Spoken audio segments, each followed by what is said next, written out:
Time for rock news on 101.1 WJRR, Orlando's rock station. Let's check in with Lynch and Taco and see which rockers are making the headlines for all the right and wrong reasons. 101.1 WJRR.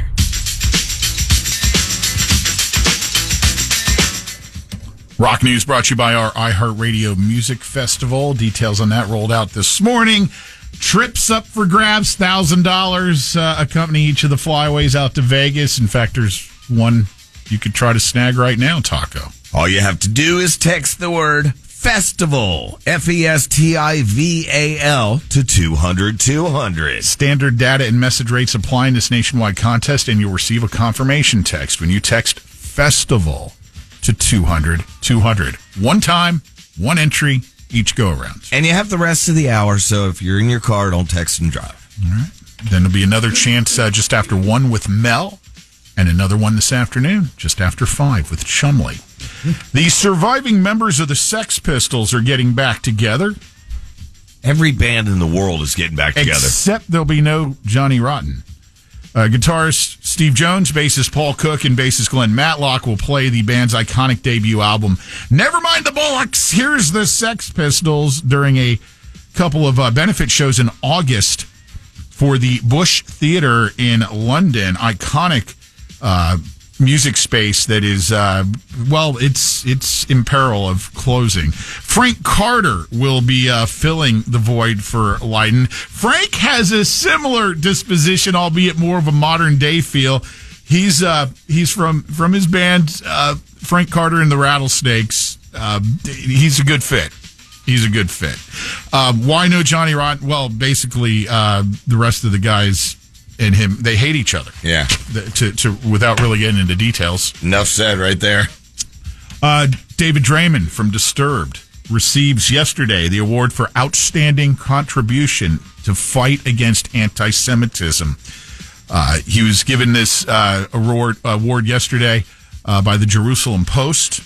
In his acceptance speech, Draymond told the annual conference attendees, quote, "Crazy times we are living in. Crazy, crazy times. Mm-hmm. If you had told me 10 years ago that I would have lost so many of my colleagues and friends over my position to simply defend my people, our people, the Jewish people, I'd call you crazy. If you would tell me that the entire world would flip the script on us, if you would tell me that this bizarro existence that we're currently living in, where good has become evil and evil has become good, and where modern-day Nazis are praised in progressive circles all around the world, where university students champion their cause, the world can seem like a very, very dark place these days." Remember when they played? He talked on stage for a while. Yeah, he's very vocal. Keep up the good work, Dave. Say it like it is, man. Mm-hmm. Slash doing an old school in-store performance at the iconic Amoeba Music out in Hollywood last Wednesday. That is great. Set up, played acoustic set, 9 songs, all of them from his latest album, Orgy of the Damned, the blues-based project. I love this. This just harkens back to any of you who used to love spending time in the music store.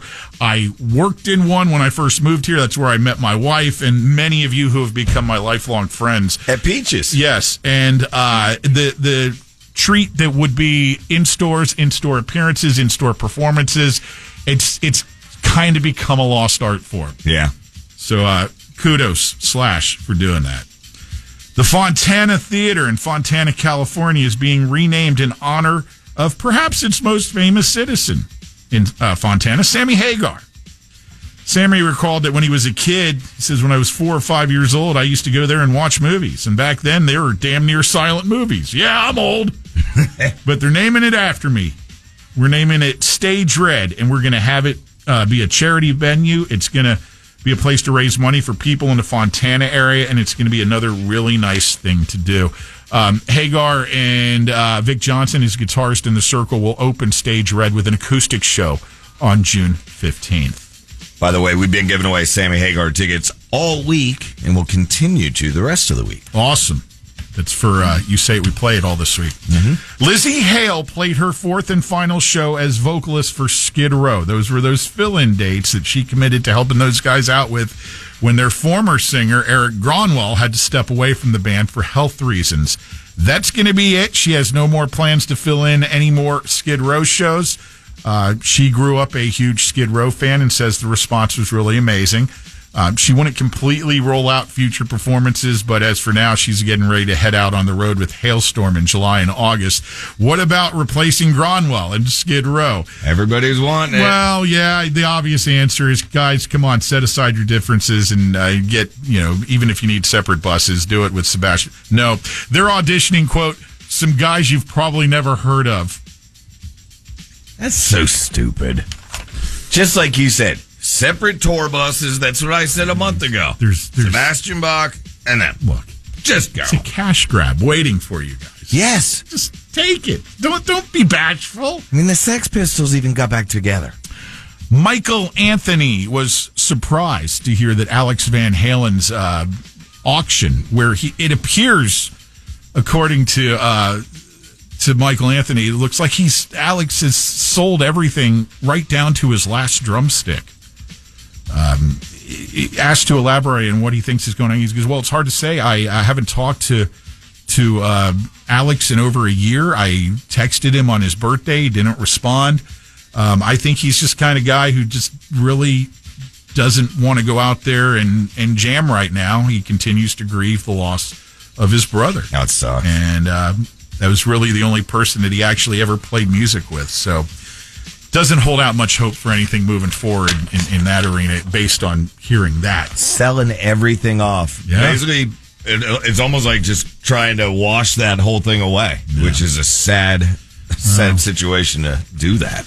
Happy belated 60th birthday to Kerry King. The former Slayer guitarist celebrated his 60th birthday by kicking off the European leg of his From Hell I Rise solo tour last night in the Netherlands. If you haven't checked out Kerry King's new group of guys he's got together and the new album, and you're a Slayer fan, run. Do not walk. Go get that thing. You will be happy. You will be thrilled. It is great. They were awesome at Welcome to Rockville, and there's going to be big things for this project moving forward. Now, there's the lingering thing about these Slayer dates, where Slayer's supposed to be done and retired and over with. They've got a package of these Danny Wimmer shows that they're going to be doing coming up, and he was asked again about that. He goes, look, we just thought that maybe it's coming up on the 5-year mark since Slayer called it quits. This could kind of be a nice thing to do as, a remembrance of that. He goes, but as far as any kind of future full-on touring as Slayer or any new material, he goes, that is not going to happen. So, bad news if you're a Slayer fan, but take it half full. I'm telling you, that new Kerry King album will scratch that Slayer itch. Mm-hmm. No doubt about it. That's all I got. It's a solid amount of rock news, and great job, Stones, last night. I'm looking at you.